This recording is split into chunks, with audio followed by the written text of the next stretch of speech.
Welcome! Let's do some spinal fascia release with the double balls.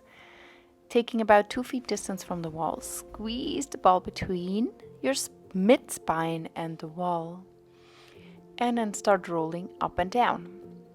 Now, this gives you a good impression in how much pressure your body can tolerate, and make sure it's only as much pressure as you can feel a sense of release as you're working with the structure. Now, working your way alongside the mid-spine and the upper spine, except the cervical spine, you can use leaning left and right to access deeper pressure. And besides rolling, also really use the punctual pressure once you find a spot where you stay and breathe.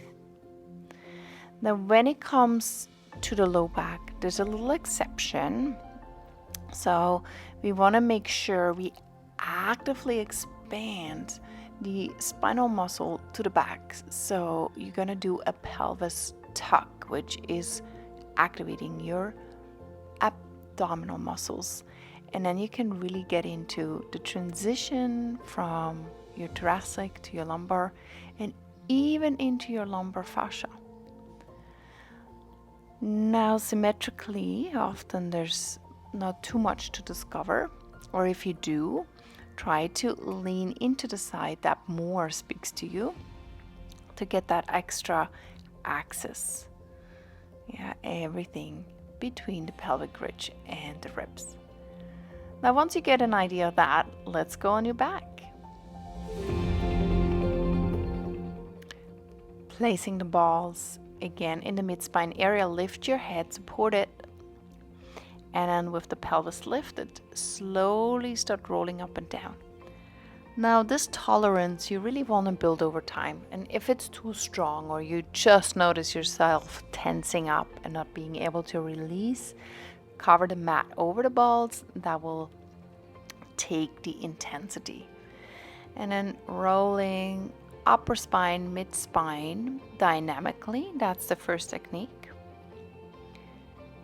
And then the second technique is to go punctual. All right, I'll remove the mat here so you can see better, where you actually release the pelvis back down and then you lean over the ball for some extra pressure. Like you stay in one spot with the ball. So this is very intuitive work. You can't do anything wrong as long as you stay left and right of your thoracic and lumbar spine and activate the lower core if you're working all the way into the lumbar. Then once you get into the area of your shoulder blades, the upper edges of your shoulder blade, lift your pelvis up, place a block underneath your sacrum, and then you have the optimal pressure to release the structures above and in between your shoulder blades. Any arm motions like crossing the arms, gently hugging yourself, or eagle arms will add to the benefit of that.